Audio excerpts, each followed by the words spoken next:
जय श्री राम मित्रों, जय परशुराम। लाइट ना होने की वजह से जो है थोड़ा सा अंधेरा है, क्योंकि लाइट समय कट गया है। अभी से व्यवस्था किया जा रहा है उजाले का। और आज हम मुद्दे लेके आए थे कि पुलिस प्रशासन, तो आज बात किया जाएगा भ्रष्टाचार पे भी कि पुलिस महकमे में इतना भ्रष्टाचार क्यों है, किस वजह से है, और उन्हें पेंशन मिलना चाहिए या नहीं मिलना चाहिए, या फिर उनके रहने की व्यवस्था उत्तम होनी चाहिए कि नहीं होनी चाहिए, उनके चलने की व्यवस्थाएं ठीक होनी चाहिए कि नहीं चाहिए। तो इन सब विषयों पे आज हम चर्चा करेंगे। तो आप सभी लोग जुड़ जाएं और जुड़ते ही ग्रुप में सब शेयर करते चलें।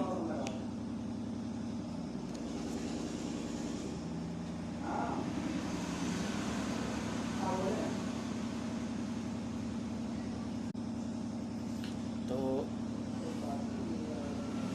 सभी मित्र जुड़ जाएं और जुड़ते ही एक दूसरे के ग्रुप में शेयर करते रहें, शेयर इनवाइट करते रहें।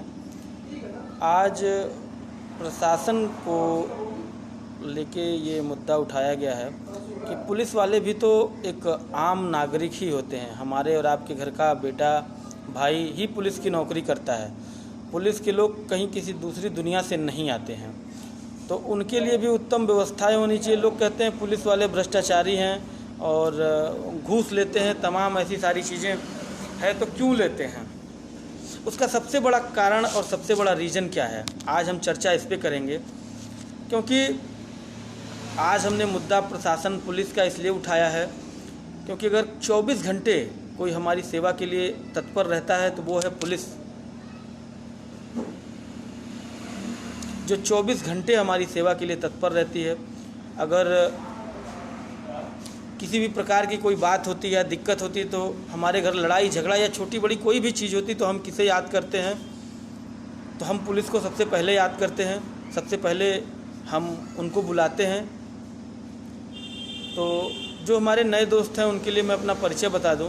मेरा परिचय है, मैं अंकित दुबे, चिल्लूपार विधानसभा क्षेत्र से अखिल भारतीय सवर्ण विकास मंच का राष्ट्रीय अध्यक्ष और बड़े बेटी सेवा संस्थान का प्रबंधक सचिव और बड़े बेटी फाउंडेशन का CEO फाउंडर, दहेज मुक्त शादी अभियान का संयोजक हूँ, नशा मुक्त भारत का भी संयोजक हूँ।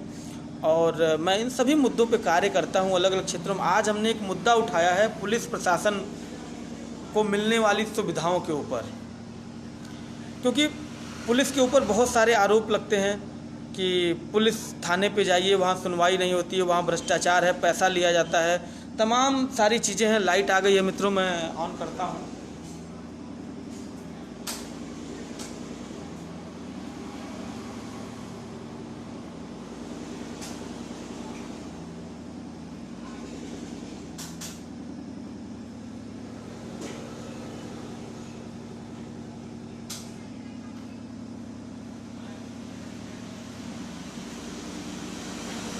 तो बहुत सारी चीज़ें ऐसी हैं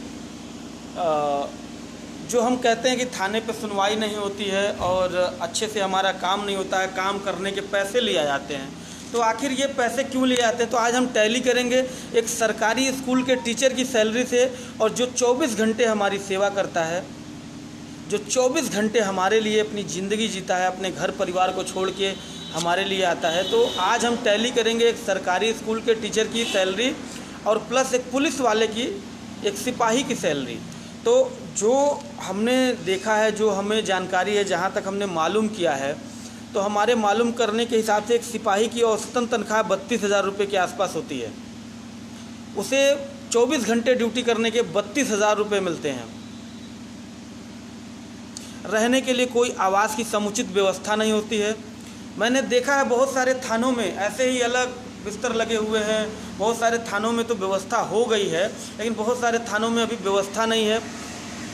पहले मैं बता दूं कि उनके साथ और बहुत सारी व्यवस्थाएं उनके पास अभी भी नहीं हैं।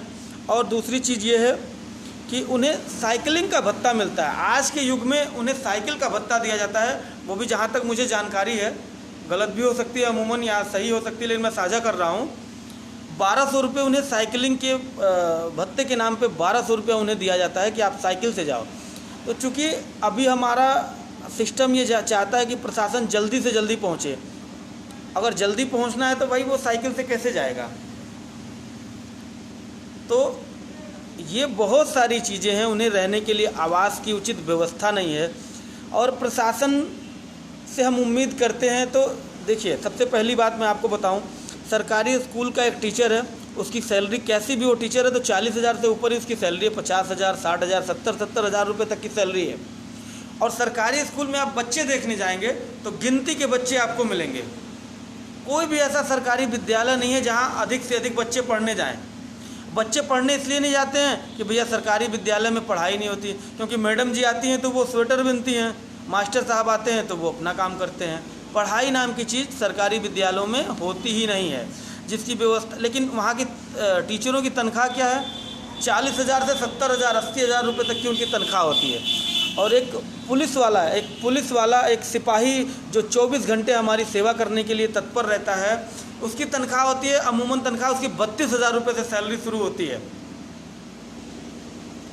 तो आप ये बताइए, जब 70,000 पाने वाला व्यक्ति घूस ले सकता है, 70,000 पाने वाला व्यक्ति धोखाधड़ी कर सकता है, तो जिसकी सैलरी अमूमन 32,000 रुपये की होती है, वो इंसान कैसे ईमानदारी की बात कर सकता है? क्या हुआ?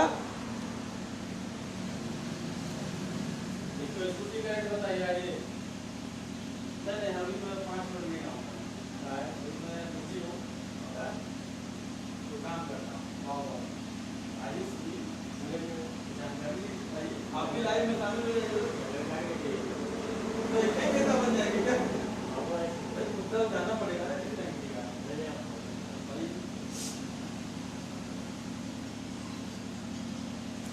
तो एक सरकारी स्कूल का टीचर है, वो 70,000 रुपये सैलरी मिलती है उसको, और 70,000 रुपये की सैलरी के बाद भी वो उल्टे सीधे काम करता है।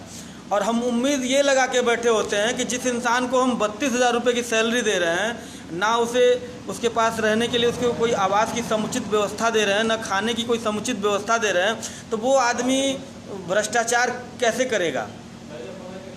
तो वो आदमी भ्रष्टाचार इसलिए करेगा क्योंकि उसके पास समुचित व्यवस्थाएं नहीं हैं। अगर हम प्रशासन को एक अच्छी खासी सैलरी देना चालू कर दें, पुलिस को एक अच्छी खासी सैलरी दें और फिर उनको उस हिसाब से व्यवस्था देने लग जाएं, तो मुझे लगता है भ्रष्टाचार 99% अपने आप थानों से कम हो जाएंगे।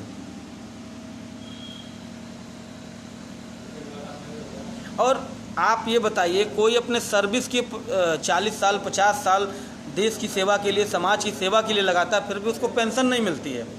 और एक 5 साल के लिए कोई नेता बन जाता है, विधायक बन जाता है, सांसद बन जाता है, तो उसके लिए तमाम सारे भत्ते और तमाम सारे इंतजामात हो जाते हैं और उसे वीवीआईपी की कैटेगरी में डाल दिया जाता और उसको पेंशन मिलना चालू हो जाता है। ऐसा क्यों?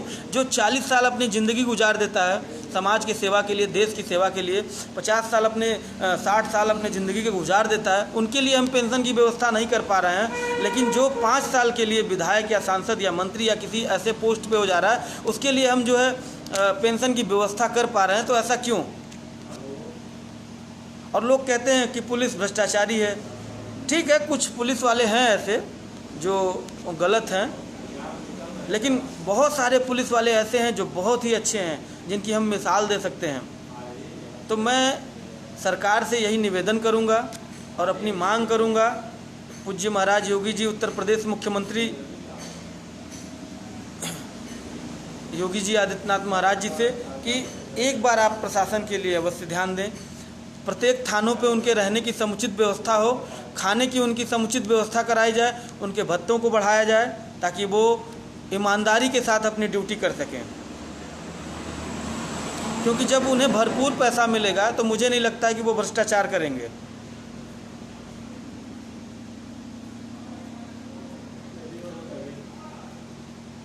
तो आप ये समझ सकते हैं कि जिस तरह से एक नेता एक बार अगर वो विधायक हो गया या सांसद हो गया या फिर किसी भी आम चुनाव में जीत जाता है, एक जनप्रतिनिधि बनता है, तो जनप्रतिनिधि बनने के साथ साथ उसके भत्तों के साथ साथ उसकी पेंशन भी शुरू कर दी जाती है। 5 साल में वो ऐसा कौन सा कार्य कर देता है, कौन सी ऐसी देश की सेवा कर देता है या क्या अपना त्याग कर देता है देश के लिए, समाज के लिए, उसे पेंशन देने का हक बन जाता है। क्या कभी ने इसका सवाल उठाया? क्या कभी किसी सांसद ने या कभी किसी नेता, मंत्री या विधायक ने संसद में जाके इसके लिए प्रश्नकाल या सवाल पूछा कि क्यों प्रशासन के साथ? लोग बहुत आसानी से कह देते हैं कि पुलिस भ्रष्टाचारी है, पुलिस वाले अच्छे नहीं होते हैं, पुलिस जो है गंदे काम करती है, पुलिस जो है लूट खसोट मचाती है, थानों पे जो है लूट खसोट। आप ये बताइए 32,000 रुपये में आप क्या कर लोगे? आज की महंगाई के हिसाब से 32,000 रुपये में 24 घंटे की नौकरी आप किससे करवा लोगे? पुलिस वालों की नौकरी 24 घंटे की होती, तनख्वाह मिलती है 32,700, 32,500, 38,000, 36,000, 40,000। इससे ऊपर की तनख्वाह पुलिस विभाग में नहीं है। अब ऊपर के अधिकारियों की जो भी तनख्वाह हो तो मुझे पता नहीं है, लेकिन जहाँ तक मुझे पता है मैं उसकी बात कर रहा हूँ। एक सरकारी स्कूल का टीचर है जिसके विद्यालय में 10, 20, 50 बच्चे मामूली होंगे, लेकिन उसकी सैलरी 70,000 रुपये है। उसे सैलरी 70,000 रुपये मिल रही है, फिर भी वो सरकारी स्कूल में बच्चों को बुला के पढ़ा नहीं पा रहे हैं, न पढ़ाई कर रहे हैं। क्यों? तो कहीं ना कहीं पुलिस विभाग को और अगर थानों को भ्रष्टाचार से मुक्त करना है तो एक सिपाही की अच्छी खासी सैलरी सरकार को देनी पड़ेगी, तभी हम इस भ्रष्टाचार को ख़त्म कर सकते हैं। वरना जिसकी भी तनख्वाह कम होगी वो अवैध कमाई करने के लिए मजबूर होगा और करेगा। फिर हम उसको करप्ट बोलेंगे, करप्शन का इल्ज़ाम लगाएंगे और कहेंगे कि थानों पे बिना पैसे की सुनवाई नहीं होती है। तो क्यों होगी? इसलिए नहीं होती है क्योंकि भाई उन्हें जब भरपूर पैसा नहीं मिलेगा, रहने का, खाने का समुचित व्यवस्था उनके लिए नहीं होगी, तो वो अवैध तरीके से उसकी व्यवस्था करेंगे। तो अगर हमें इस पर अंकुश लगाना है, इस पर रोक लगानी है, तो भाई साहब आप लोगों को प्रशासन पे ध्यान देना होगा, उनकी सैलरी को बढ़ानी पड़ेगी, उनके जो भत्ते हैं उसको बढ़ाना पड़ेगा। मैं पूज्य महाराज जी से मांग करता हूँ, इस वीडियो के माध्यम से मांग करता हूँ, तमाम पुलिस वालों से निवेदन करता हूँ कि जिनके पास भी ये वीडियो पहुँचे उसे शेयर ज़रूर करें, ताकि मैं उनकी आवाज़ को जो बुलंद कर रहा हूँ तो उनकी आवाज़ को आगे पहुँचाने में वो मेरी मदद करें, ताकि उनके लिए मैं उनके रास्तों को आसान कर सकूँ, उनके रहने, खाने, पीने और उनके ड्यूटी करने के शेड्यूल में एक तब्दीली हो और एक क्रांति ला सकूं, ताकि उन्हें जो चीज़ आज नहीं मिल पा रही है और जिस चीज़ के लिए उनके ऊपर भ्रष्टाचारी का तगमा लगता है वो तगमा हट जाए और उन्हें एक अच्छी खासी सैलरी मिले, ताकि वो अपने परिवार का भरण पोषण कर सकें और समाज के लिए एक अच्छा उदाहरण प्रस्तुत कर सकें। बहुत सारे पुलिस वाले हैं ऐसे जो सोशल मीडिया पे वायरल हैं, जिन्हें आप देख सकते हैं, जो बहुत ही अच्छा काम कर रहे हैं समाज के लिए। तो वो जब उनके पास अच्छी व्यवस्थाएं होंगी तो वो अपने आप ऐसे अच्छे कार्य करने लगेंगे। तो अगर थानों से भ्रष्टाचार खत्म करना है तो इस मुहिम को आगे बढ़ाना होगा मित्रों, और सैलरी और भत्तों में बढ़ोतरी करनी होगी। और पुलिस प्रशासन के लिए मैं पेंशन बहाली का जो मांग कर रहा हूँ ये होना चाहिए, उनको भी पेंशन मिलना चाहिए, ये उनका अधिकार बनता है। कितने साल की ड्यूटी आप लोगों की होती है? लगभग 62 साल तक, यानी 62 साल तक सेवा देते हैं, उसके बाद पेंशन नहीं मिलना। तो आप देख सकते हैं 62 साल तक ये अपनी सेवा देते हैं समाज के लिए, देश के लिए, और उसके बदले में इन्हें रिटायरमेंट के बाद क्या मिलता है? कुछ भी नहीं, यानी पेंशन है ही नहीं। यानी 62 साल पुलिस विभाग में देश की सेवा के लिए, समाज की रक्षा के लिए ये अपना 62 साल गवा देते हैं, यानी कि अपनी जवानी पूरी न्यौछावर कर देते हैं देश की सेवा के लिए और समाज की सेवा के लिए, और उसके बदले इन्हें पेंशन नहीं मिलती है। जबकि एक नेता 5 साल के लिए अगर विधायक बन गया तो उसके लिए पेंशन, तमाम भत्ते आजीवन मिलते रहेंगे। ऐसा प्रावधान हमारे संविधान में है। और उस विधायक की रक्षा कौन करता है? उस सांसद की रक्षा कौन करता है? आम जनमानस की रक्षा कौन करता है? यही पुलिस वाले 62 साल तक करते हैं, उसके बाद रिटायर होते हैं, फिर भी उनके हाथ में कुछ मिलता नहीं है।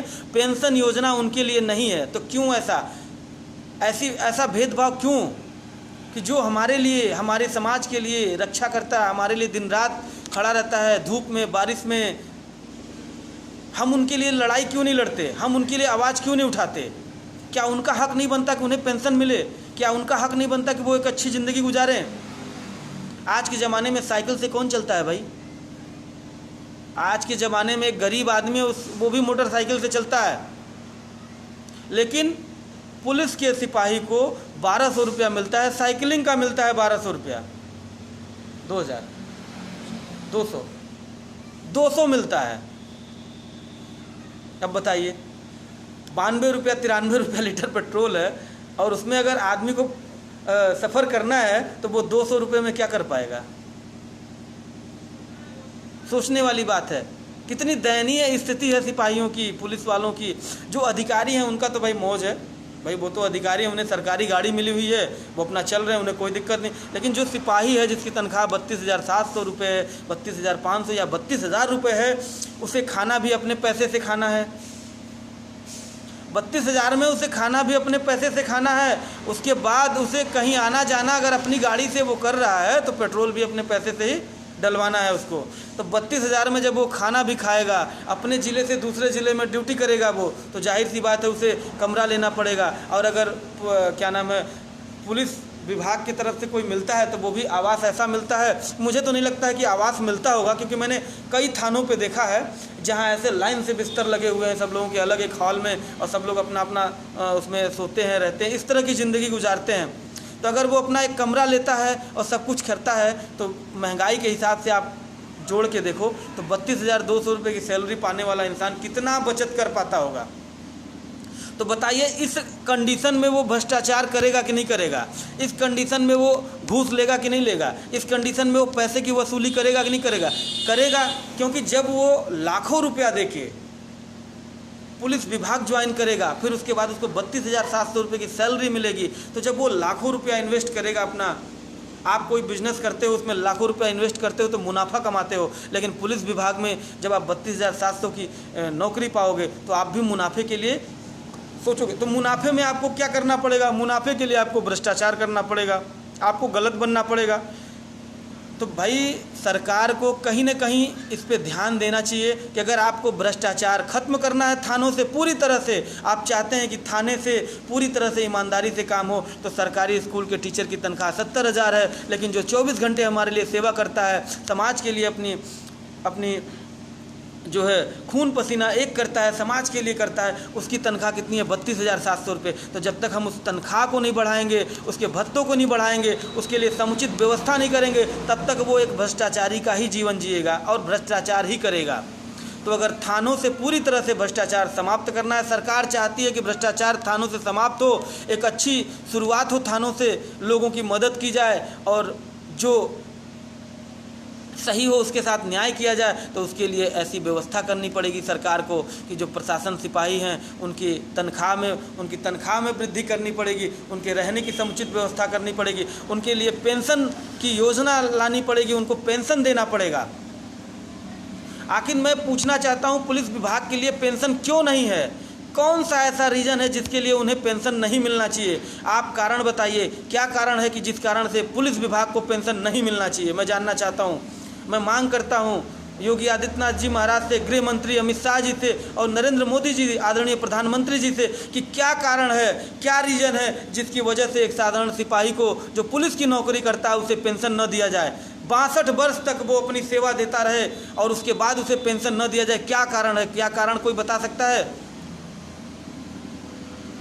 मैं उन तमाम पुलिस वालों से निवेदन करूंगा कि जिन तक ये वीडियो मेरा पहुँचे, जिन तक ये मेरा वीडियो पहुंच रहा है, वो इस वीडियो को शेयर करते जाएंगे और आगे बढ़ाते जाएंगे, क्योंकि ये लड़ाई मैं उनके लिए लड़ रहा हूं। अब ये लड़ाई रुकने वाली नहीं है। मैं इसके लिए हर स्तर से प्रयास करूंगा, हर तरह से प्रयास करूंगा कि उनकी पेंशन बहाली हो सके। मैं उनके पेंशन के लिए लड़ाई लड़ूंगा। अखिल भारतीय सबल विकास मंच आज ये घोषणा करती है, इस वीडियो के माध्यम से मैं उसका राष्ट्रीय अध्यक्ष ये घोषणा करता हूं कि मैं ये लड़ाई अनवरत जारी रखूंगा कि जब तक पुलिस विभाग को पेंशन की बहाली नहीं मिल जाती है और उनके लिए आवास की समुचित व्यवस्था के साथ साथ उनकी तनख्वाह में वृद्धि नहीं होती है, उन्हें सभी भत्ते नहीं मिलने लगते हैं। अब ये लड़ाई मैं अनवरत जारी रखूँगा और इसके लिए अगर मुझे आमरण अनशन भी करना पड़ेगा तो मैं उसके लिए भी तैयार रहूँगा।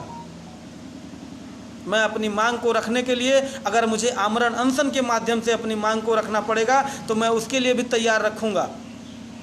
अपने आप को मैं तैयार रखूँगा और उस लड़ाई के लिए मैं अपने आप को समर्पित करता हूँ। और मैं सभी पुलिस वाले भाइयों से निवेदन करूँगा कि वीडियो जिन तक पहुँचती है इसे अधिक से अधिक शेयर करिए, क्योंकि ये लड़ाई आपके लिए अगर कोई नहीं लड़ रहा है तो आपका छोटा भाई लड़ने के लिए तैयार है, और मैं ये लड़ाई लड़ूंगा और आपको अपना हक दिला के रहूँगा। और मैं आप लोगों से एक वादा भी लेना चाहता हूं कि अगर आपका भाई ये लड़ाई जीत जाता है तो आप लोग मुझे वचन देंगे कि पूरी तरह से आप सच्ची निष्ठा के साथ और ईमानदारी के साथ अपने अपने थानों पे आप काम करेंगे। मैं ये आप सभी पुलिस वाले भाइयों से ये वचन भी लेना चाहूँगा कि मैं आपकी लड़ाई लड़ रहा हूं इसीलिए कि भ्रष्टाचार खत्म हो। अगर आपको समुचित व्यवस्था सरकार द्वारा प्राप्त हो जाती है, पेंशन बहाली सरकार द्वारा अगर जारी कर दिया जाता है, आपके भत्तों में वृद्धि कर दी जाती है और आपके तनख्वाह में अगर वृद्धि, सैलरी में वृद्धि कर दी जाती है, आपको समुचित व्यवस्था मिलने लगता है, तो आप ये वचन देंगे, भारत माता की कसम, आप ये भारत माँ को साक्षी मान के ये कसम खाएंगे कि अब आप जिस थाने पे आपकी ड्यूटी और तैनाती लगेगी, आप पूरी ईमानदारी और निष्ठा के साथ समाज की सेवा करेंगे, कभी भी एक पैसे का घूस नहीं लेंगे। ये मैं आप लोगों से वचन लूँगा अगर ये काम हो जाता है तो।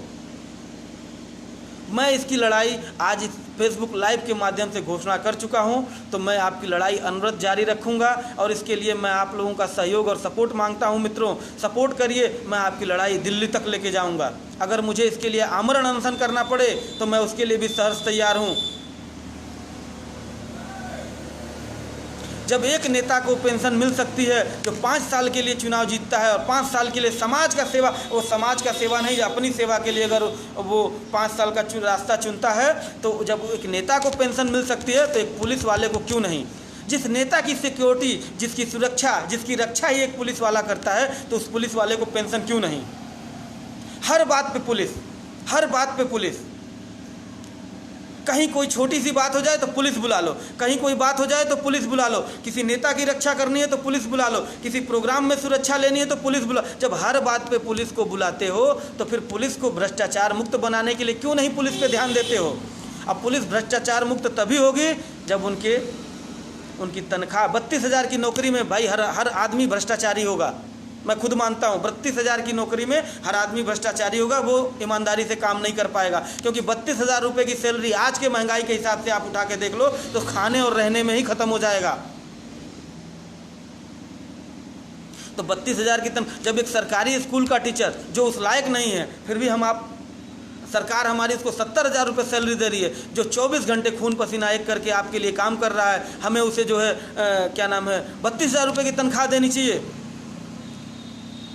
आज आप हमारी आवाज़ बने और मैं आप लोगों को विश्वास दिलाता हूं, इस लड़ाई को मैं अंतिम लक्ष्य तक लेके जाऊंगा और विजय प्राप्त हम लोगों की होगी, अवश्य होगी। मैं सभी भाइयों से निवेदन करूंगा कि एक बार प्रशासन के लिए आवाज़ उठाने का काम करें। आप अगर उनकी समुचित व्यवस्था करेंगे तो मुझे 99% विश्वास है कि थानों से भ्रष्टाचार अपने आप खत्म हो जाएगा, क्योंकि जब उन्हें पर्याप्त पैसा मिलेगा, पर्याप्त व्यवस्था होगी उनके लिए, तो कोई भी आदमी ऐसा नहीं है कि जब पर्याप्त व्यवस्था होगी तो वो जो है गलत काम करेगा। क्योंकि बहुत से ऐसे ईमानदार लोग पड़े हुए हैं जो अपने आज भी इतनी कम तनख्वाह के होने के बाद भी ईमानदारी से रोटी खाते हैं, वो गलत काम नहीं करते। गलत काम वो कब करते हैं? गलत काम करने का उनका जब ज़रूरत पड़ती है, जब उनके पास पैसे की कमियाँ होगी। तो पैसे की कमी होगी तो हर आदमी गलत करना चाहेगा, चाहे वो एक आम इंसान हो या एक पुलिस वाला हो। तो अगर हमें भ्रष्टाचार को ख़त्म करना है तो हमें सबसे पहला काम पुलिस विभाग के लिए पेंशन की बहाली हो, उनके भत्तों की बढ़ोतरी की जाए और उनकी तनख्वाह बढ़ाई जाए। कम से कम उनकी तनख्वाह, एक ऐसी सुविधा अनुसार उनकी तनख्वाह हो, कम से कम 40,000 रुपये की सैलरी, उनके लिए एक उचित सैलरी की जो है व्यवस्था की जाए। मेरे हिसाब से कम 40,000 रुपये परफेक्ट होगा। अगर एक सिपाही को 40,000 रुपये मिलते हैं तो वो ऐसा काम नहीं करेगा, मुझे विश्वास है। और मैं अगर आपकी इस लड़ाई को अंतिम छोर तक ले जाने में सफल रहूँगा तो मैं सभी पुलिस भाइयों से ये वचन भी लूँगा कि आप गलत काम नहीं करेंगे, आप थाने को एकदम भ्रष्टाचार मुक्त बनाएंगे और ईमानदारी से अपने ड्यूटी करेंगे। तो मैं लाइव के माध्यम से आज प्रशासन के लिए आवास की व्यवस्था और उनकी पेंशन बहाली और उनके भत्तों को लेकर बढ़ोतरी और उनकी तनख्वाह की बढ़ोतरी को लेकर मैं लाइव आया हूं मित्रों, और मैं अनवरत अब उनकी ये लड़ाई लड़ता रहूंगा। अगर इसके लिए मुझे आमरण अनशन करना पड़ेगा तो उसके लिए भी मैं तैयार हूं मित्रों। जो मित्र मेरे इस मुहिम में साथ देना चाहते हैं, जिन्हें लगता है कि ये काम सही है, पुलिस की तनख्वाह बढ़नी चाहिए, पुलिस की जो है भत्ते बढ़ने चाहिए, पुलिस को जो है अच्छी व्यवस्था मिलनी चाहिए, तो उनका स्वागत करेंगे हम। वो हमारे साथ आएँ और हम इस लड़ाई को लड़ें। तो जितने भी मित्र जुड़े हैं और जो भी मित्र हमारा वीडियो देख रहे हैं, डिस्कनेक्ट हो रहे हैं या जुड़ रहे हैं, उन लोगों से निवेदन होगा कि वीडियो को जो है अधिक से अधिक शेयर करिए और आगे बढ़ाते जाइए इस वीडियो को। अभी इस वीडियो का लिंक मैं आप लोगों के व्हाट्सएप पे भी शेयर करूंगा और मैं सभी से निवेदन करूंगा कि आप सभी लोग जो है इस वीडियो को अधिक से अधिक शेयर करिए, ताकि हमारे पुलिस विभाग को जो उचित मापदंड है, जिस हिसाब से उनकी सैलरी होनी चाहिए, जो एक तरीका है, वो उनके साथ हो सके। मैं पेंशन बहाली की मांग करने के लिए ही लाइव आया था और मैं आज मांग करता हूं सरकार से, और ये हमारी मांग जो है अनुरोध जारी रहेगी कि पुलिस विभाग को भी पेंशन दिया जाए। इसके लिए अगर आमरण अनशन करना पड़ेगा तो मैं मित्रों तैयार हूं, और मैं अब पुलिस प्रशासन को उसका हक दिलवा के रहूँगा। ये लड़ाई मेरी आज से शुरू हुई है और अनवरत चलती रहेगी जब तक सरकार इस पर ध्यान नहीं देगी। तो इसी के साथ मित्रों मैं आप सभी लोगों से विदा लेना चाहता हूं, और फिर मुलाकात होगी एक अगले लड़ाई के साथ, एक मुहिम के साथ। तब तक के लिए आप सभी को जय परशुराम और जय श्री राम, जय श्री कृष्ण, भारत माता की जय और जय हिंद।